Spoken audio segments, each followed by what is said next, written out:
예. 하나, 둘. 예, 제가 설교를 하게 되었는데 거의 몇 년 만이죠. 예. 다시 설교를 안 하려고 했는데 해야 되는 상황이 와버렸고 저는 하기 싫었지만 어떻게 이렇게 또 하게 되었습니다. 굉장히 부담이 많이 됐는데 이렇게 뭔가 설교를 하려고 생각을 하니까 뭘 해야 되지 이렇게 생각을 하니까 뒤적뒤적거리다 보니까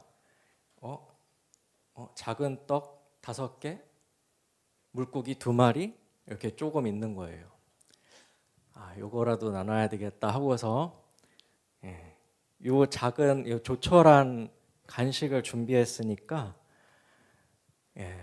요거라도 나눠서 먹도록 하죠.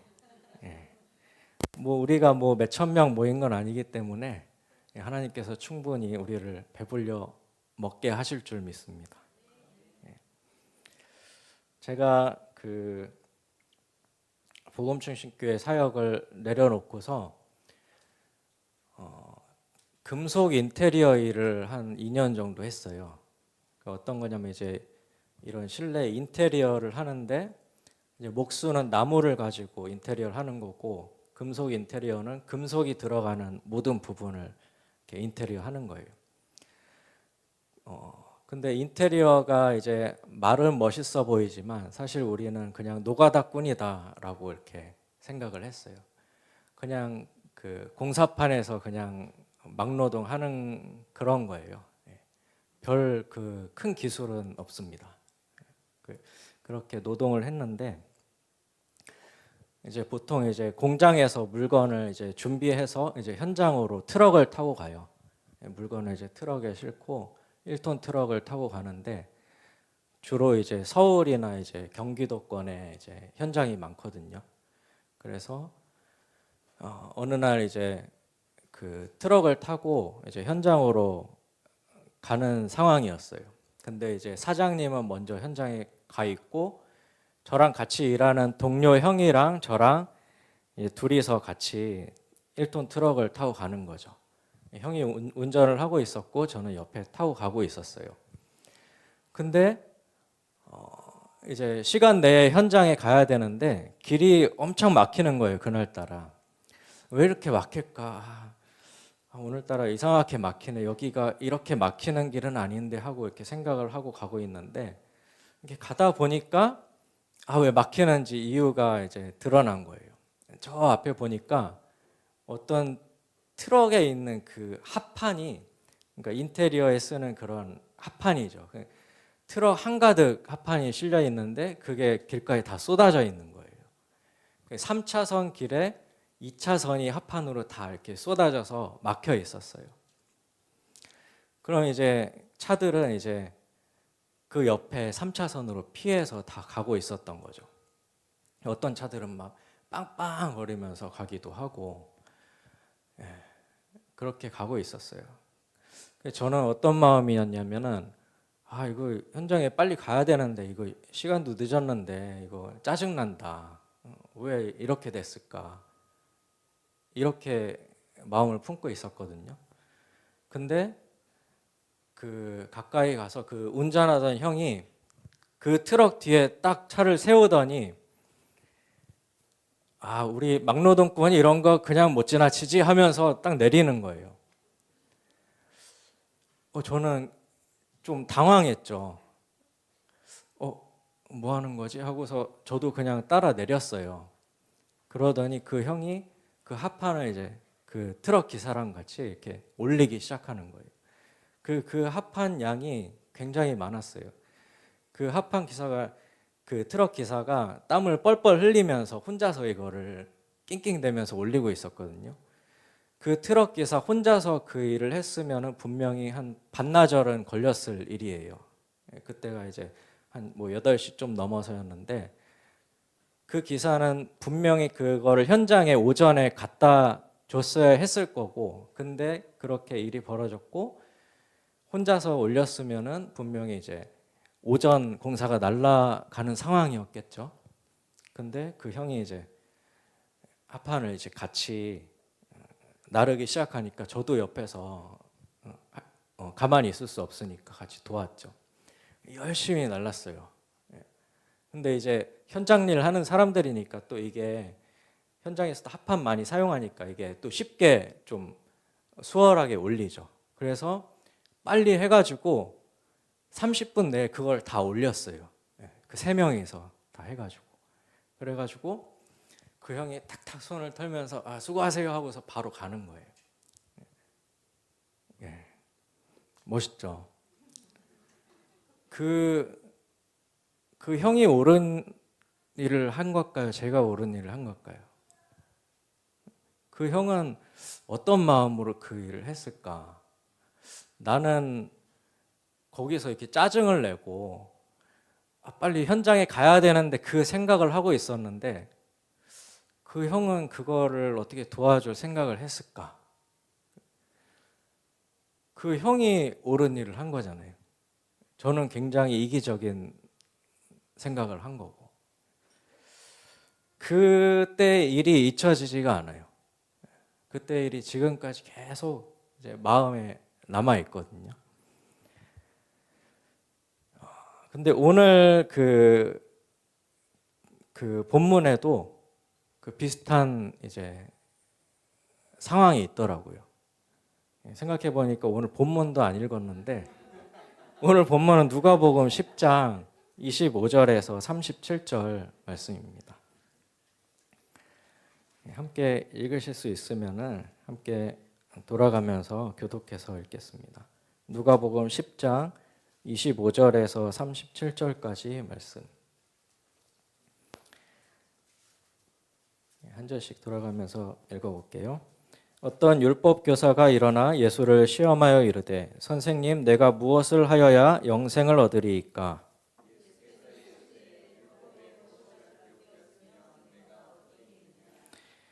대답하여 이르되 내 마음을 다하며 목숨을 다하며 힘을 다하며 뜻을 다하여 주 너의 하나님을 사랑하고 또한 내 이웃을 내 자신같이 사랑하라 하였나이다.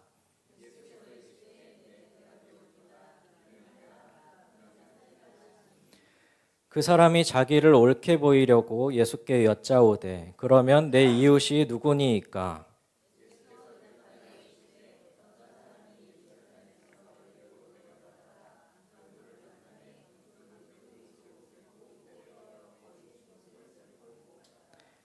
마침 한 제사장이 그 길로 내려가다가 그를 보고 피하여 지나가고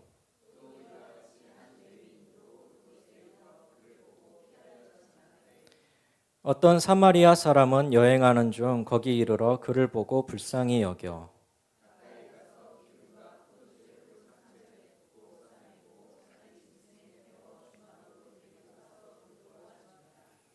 그 이튿날 그가 주막 주인에게 데나리온 둘을 내어주며 이르되 이 사람을 돌보아 주라 비용이 더 들면 내가 돌아올 때에 갚으리라 하였으니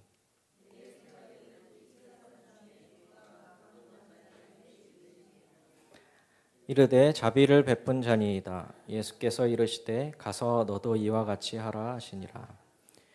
여기 보면은 굉장히 공경에 빠진 한 사람이 나오죠. 그 트럭 기사보다도 훨씬 더 심각한 상황에 빠진 한 사람이 있어요. 강도 만난 한 사람이 나옵니다. 이거는 실제 사건이 아니라 예수님이 말씀하신 비유 속에 나오는 스토리예요. 그 예수님께서 어떤 거를 말씀하시기 위해서 이 이야기를 비유로 말씀하신 거죠. 이 비유를 왜 말씀하게 되셨냐? 먼저 어떤 율법 교사가 예수를 시험하려고 이 사람이 진짜 선지자인가 아닌가? 정말 대답을 잘하나 못하나 보려고 그렇게 시험하려고 그 안 좋은 마음을 가지고 예수님께 이렇게 여쭙죠. 선생님, 내가 무엇을 해야 영생을 얻겠습니까? 그러니까 예수님께서 그 율법 교사에게 되물으시죠. 율법에 무엇이라 기록되었으면 내가 어떻게 읽느냐? 네가 율법 교사니까 네가 더 잘 알 거 아니냐? 율법에 뭐라고 써 있냐? 무엇을 해야 영생을 얻을 수 있다고 써 있냐? 이렇게 물으신 거예요. 그러니까 그 율법 교사가 율법을 너무 잘 알고 있는 사람이니까 딱 그 많은 율법을 압축해서 두 가지를 얘기하잖아요.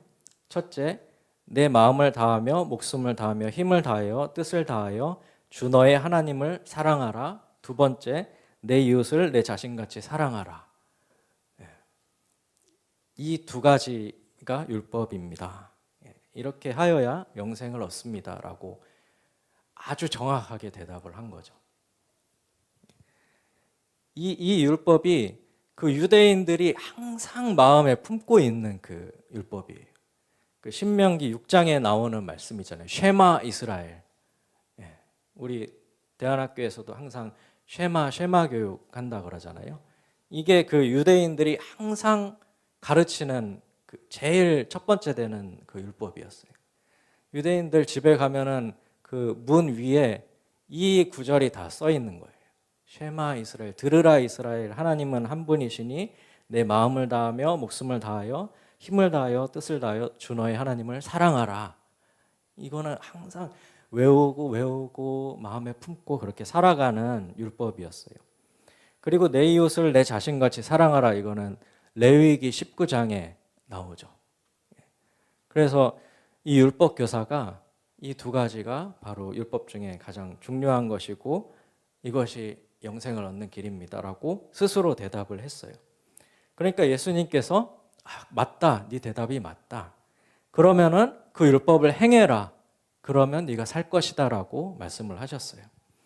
그런데 여기서 끝난 게 아니라 그 율법 교사가 자기를 옳게 보이려고 예수님께 두 번째 물은 거예요. 그러면 내 이웃이 누굽니까?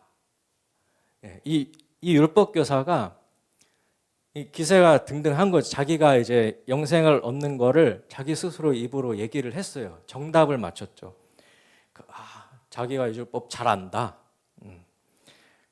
그래서 그럼 내 이웃이 누굽니까 물었는데 이 율법 교사 생각에는 분명히 자기가 생각하는 그 이웃의 범위가 딱 정해져 있을 거예요.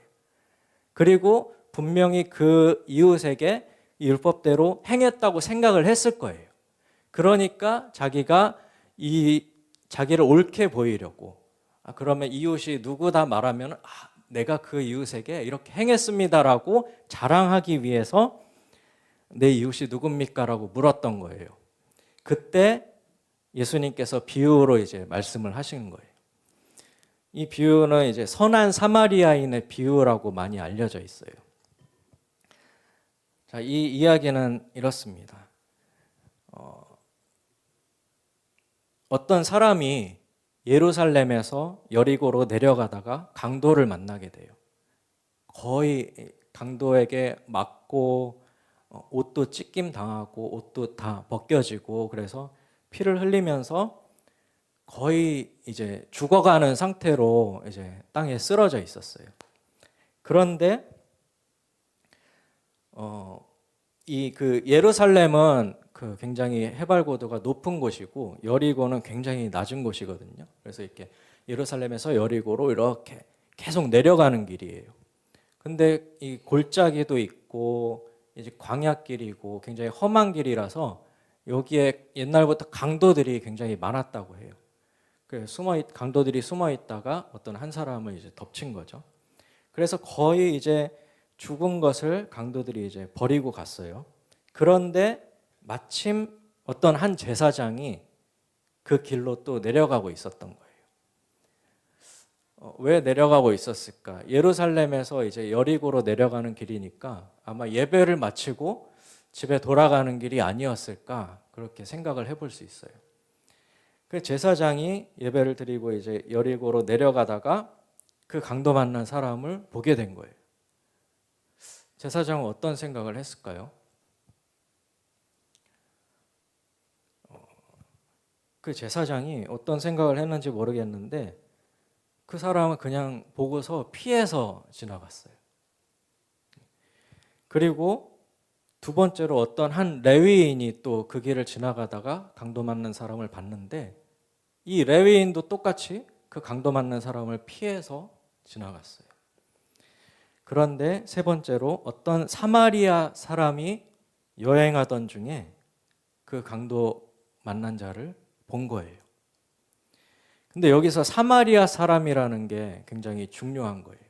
왜냐하면은 이 사마리아 사람은 유대인들이 상종도 하지 않았던 사람들이에요. 그러니까 이방인 취급했던 사람들이죠. 그러니까 이 사람들은 하나님도 모른다. 하나님하고 상관없는 사람들이다. 믿지 않는 사람들이다. 이렇게 생각했거든요. 왜냐하면은 그 사마리아는 옛날에 이제 예루살렘의 북예루살렘과 남유다로 나눠져 있을 때 남유다의 수도는 이제 유다라고 하고 이제 북이스라엘의 수도가 이제 사마리아였어요. 남유다의 수도가 예루살렘이고 북이스라엘의 수도가 사마리아였어요. 근데 그 북이스라엘이 아수르에 의해서 먼저 멸망당하죠. 근데 그때 아수르에 의해서 이제 멸망당할 때 그 북이스라엘에 있는 사람들을 다 아수르로 끌고 가고 또 아수르에 있는 사람들을 이스라엘로 끌고 오고 이래서 서로 이제 피가 많이 섞였단 말이에요. 그 유대인들은 이제 혈통, 전통 이런 걸 중요시하기 때문에 그 이방인들하고 피가 섞인 그 사람들을 굉장히 욕을 했어요. 상종을 하지 않았어요. 그런데 유대인들이 상종도 하지 않고 율법하고 전혀 상관없는 그런 사람들이라고 생각했던 그 사마리아 사람이 그 강도 만난 사람을 보고 가까이 가서 기름과 포도주를 그 상처에 붓고 싸매고 자기 짐승에 태워서 주막으로 데리고 가서 정성껏 돌보아 준 거예요. 그리고 그 이튿날에 이제 거기를 이제 떠나게 됐어요. 바로 이튿날 떠난 거 보니까 이 사람도 한가한 사람은 아니에요. 일이 있어서 떠나게 됐는데 그 주막 주인에게 데나리온 2를 내어주면서 이 사람을 돌보아 주라. 비용이 더 들면 내가 돌아올 때에 갚을 것이다 라고 말했어요. 이 데나리온은 이제 한 데나리온은 그 당시에 노동자들의 하루 품삯 정도 되거든요. 그러면은 요즘에 이제 최저시급이 이제 10,000원 조금 넘는데 뭐 하루에 8시간 일한다고 했을 때 80,000원, 90,000원 그 정도 되겠죠. 근데 데나리온 2, 그 정도 되는 돈을 이제 주고 간 거예요. 어떤 주석서 보니까 데나리온 2이 그 당시에 이제 돈으로 환산하면은 한 30일 정도 묵을 수 있는 그런 돈이었다고도 하더라고요. 그런데 이 사람이 이렇게 자기 돈까지 내어주면서 이 사람을 더 돌봐달라고 하고서 간 거예요. 예수님께서 이 비유를 하시고 율법 교사에게 다시 물으시죠. 내 생각에는 이 세 사람 중에 누가 강도 만난 자의 이웃이 되겠느냐? 그러니까 율법 교사가 뭐라고 말했죠? 자비를 베푼 자니이다. 사마리아 사람입니다라고는 절대 말하지 않죠. 그렇게 말하기 싫은 거예요. 아니, 사마리아 사람이 그건 아니지라고 생각을 끝까지 하는 거죠. 그래서 이를 악물고 자비를 베푼 사람입니다. 그랬던 거예요. 예수님께서 가서 너도 이와 같이 하라라고 말씀을 하셨어요. 이 제사장하고 레위인은 왜 강도 만난 자를 피해 갔을까? 예배를 드리고 집에 가는 길이니까 피곤했을 수도 있어요. 이제 그 사역자들이 이제 예배를 하는 게 이제 일이잖아요. 그러면은 이제 굉장히 피곤하단 말이에요. 근데 예배 마치고 집에 가는데 뭔가 내가 도와야 될 그런 사람이 있어. 굉장히 피곤할 수 있죠. 피곤했을까? 근데 이게 또 잘 생각해 보면은 이 제사장이 너무 율법을 잘 지켜서 그랬을 수도 있어요. 그러니까 그 제사장들이 지켜야 되는 율법 중에 시체를 만지면 안 되거든요. 그 다른 사람의 피도 부정한 거예요. 만지면 안 돼요. 그거를 너무 잘 지키려다 보니까 그거를 피해 갔을 수도 있죠. 그 제사장한테는 그 사람을 도와주는 일보다 그 율법을 지키는 거, 자기가 의롭게 되고 자기가 깨끗하게 되고 자기가 부정해지지 않는 그게 더 중요했을 수도 있죠.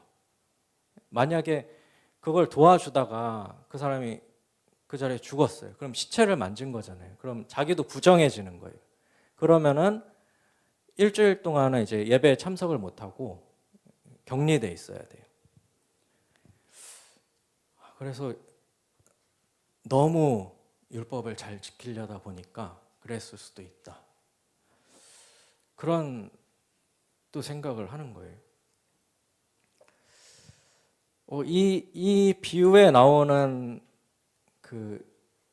이 일에 그런 제사장과 레위인이 그 트럭 기사를 피해 가려고 했던 저의 모습과 이렇게 겹쳐지는 거죠. 저는 그 트럭 기사를 피해 가고 싶었는데 그 믿지 않는 그 형은, 안 믿는 형이었어요. 그 믿지 않는 형은 왜 가까이 가서 그 사람을 도와줬을까? 그게 굉장히 제 마음을 많이 찔리게 했어요. 그 고민이 되는 거죠. 초등학교 때부터 수십 년을 교회를 다니고 예배를 드리고 겨울이면 겨울 캠프, 여름이면 여름 캠프, 세미나, 온갖 세미나를 다 다니고 성경을 10번을 넘게 통독하고 신학교 가서 교리를 배우고 그랬는데 내 마음에 그 트럭 기사를 도와주고자 하는 그 자비의 마음이 없었다. 그 예수님의 마음이 전혀 없었다. 라고 하는 거는 정말 큰 문제가 있는 거 아닐까요? 뭐가 문제일까? 이렇게 어려서부터 성경을 읽고 말씀을 알고 말씀을 암송하고 해서 자란 사람이 전혀 자비롭지 못하고 전혀 이웃을 사랑하지 못했다라고 하는 거는 기독교에 어떤 큰 문제가 있는 거 아닐까? 교회 교육이 잘못된 거 아닐까?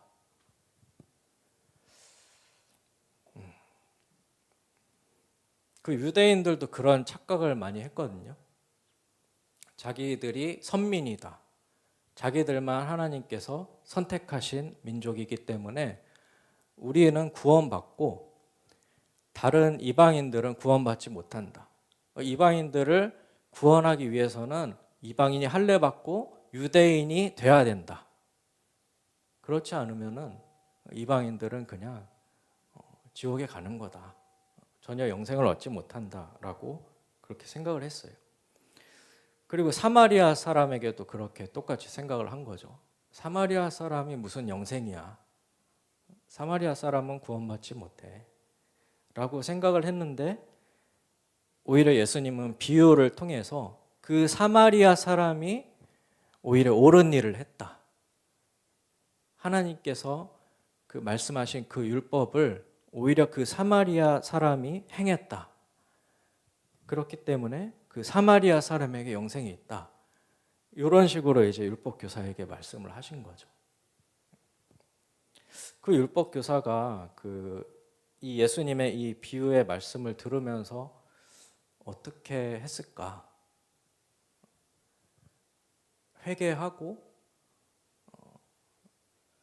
이제 자기를 부인하고 예수님의 제자가 됐을까? 아니면은 뭔 소리 하는 거야? 어떻게 사마리아 사람이 영생을 얻어?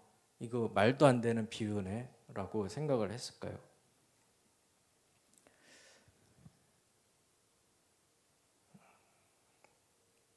예수님께서 또 다른 성경 구절에 또 이렇게 말씀하셨죠. 나더러 주여 주여 하는 자마다 다 천국에 들어갈 것이 아니요 다만 하늘에 계신 내 아버지의 뜻대로 행하는 자라야 들어가리라. 그러니까 주여 주여 하고 기도를 하는 사람이 천국에 들어가는 게 아니라 하늘에 계신 하나님 아버지의 뜻대로 행하는 사람이 천국에 간다고 말씀을 하시는 거예요. 굉장히 이제 마음을 찌르는 거죠, 이 말씀이. 내가 과연 하나님의 뜻대로 살고 있나? 내가 하나님의 말씀을 암송하고 계속 읽고 있다고 하는데 정말 그 말씀을 행하고 있는 건가? 그런 고민을 굉장히 많이 했어요. 예수님께서 원수까지도 사랑하라고 하셨는데 왜 원수를 사랑하지 못할까? 원수뿐만 아니라 원수까지도 갈 것도 없고 가족조차 사랑하지 못할까? 그런 고민을 이제 많이 하게 되었습니다.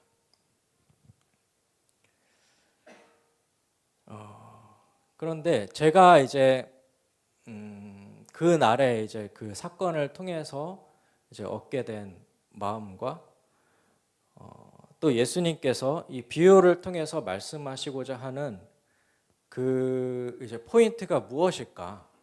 말씀하시고자 하는 게 무엇일까 생각해 봤을 때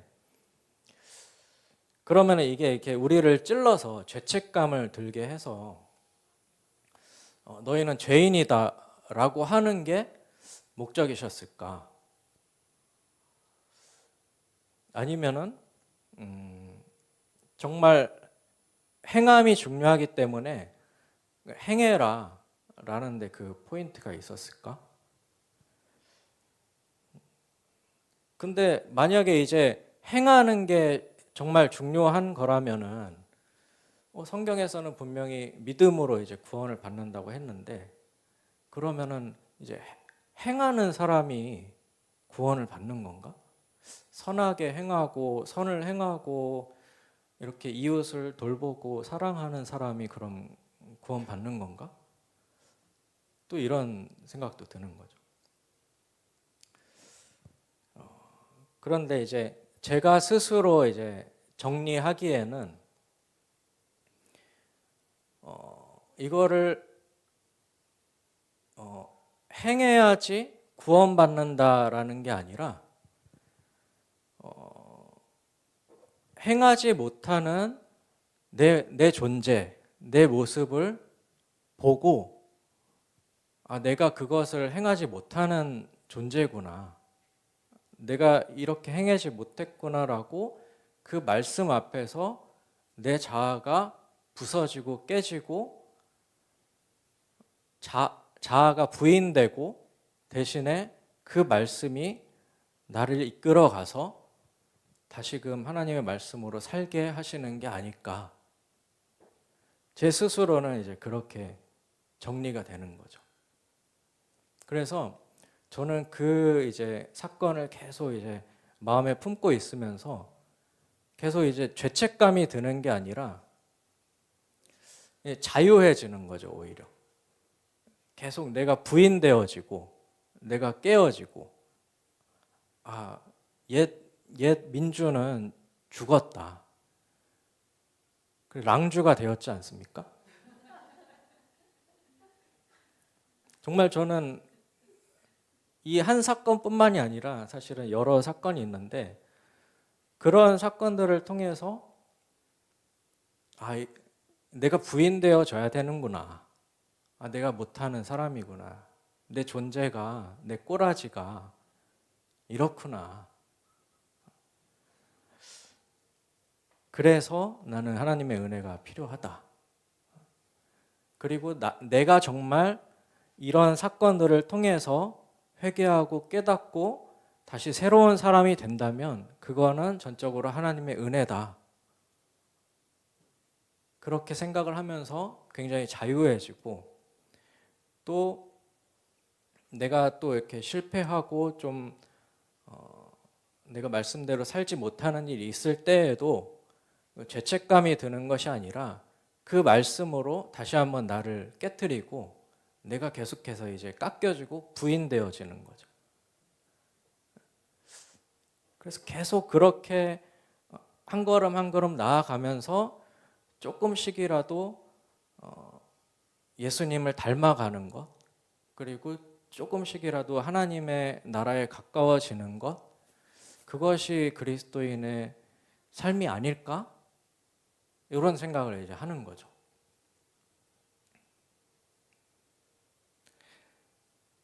근데 만약에 그냥 내가 행했어, 내가 뭐 봉사를 했어, 아니면은 내가 어려운 사람을 도왔어라고 자신 있게 말하는 사람은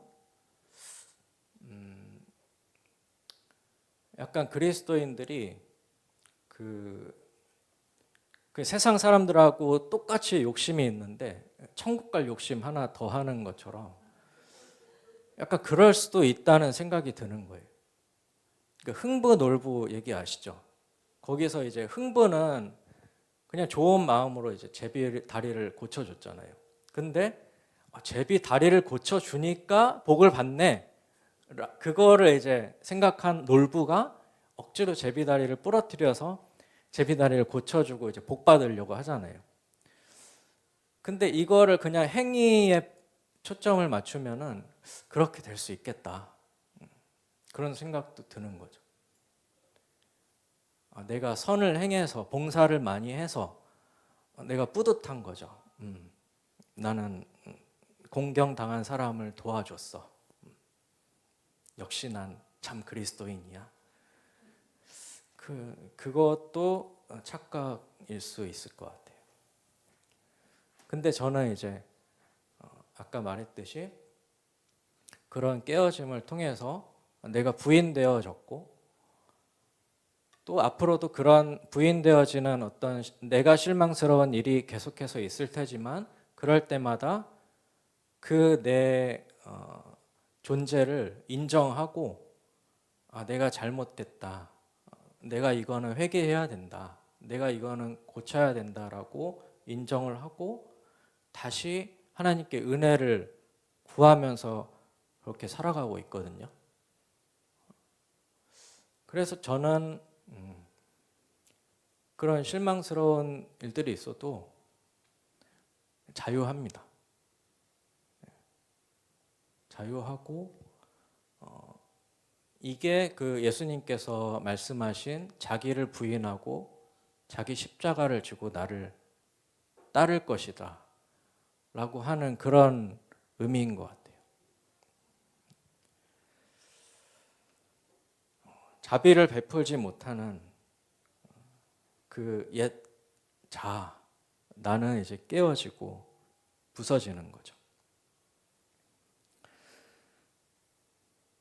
그리고 또한 강도 만난 자 같은 나를 고치시고 싸매시고 나의 이웃이 되어주신 예수님으로 인해서 율법에 매여 있는 나를 자유하게 하시고 이제 예수 생명으로 계속해서 살아가게 하시는 주님의 은혜가 있습니다. 우리 다음 세대들도 이제 교회에서 이제 예배도 드리고 설교도 듣고 가르침도 받고 그러는데 정말 제가 바라기로는 이 다음 세대들이 이제 성인이 되고 이제 사회에 나가서 사회생활을 하고 여러 가지 일들이 있을 텐데 정말 종교인이 되지 않았으면 좋겠다. 정말 그 율법의 매인 그런 종교인이 되지 않았으면 좋겠다. 그리고 정말 예수님의 마음을 품은 예수님의 제자들이 됐으면 좋겠다. 라는 그런 생각을 해요. 만약에 이제 예배를 드리러 오다가 어떤 공경에 처한 사람을 만나게 돼요. 꼭 도와주지 않으면 정말 저 사람이 너무 힘들 것 같아. 그러면 어떻게 해야 되죠?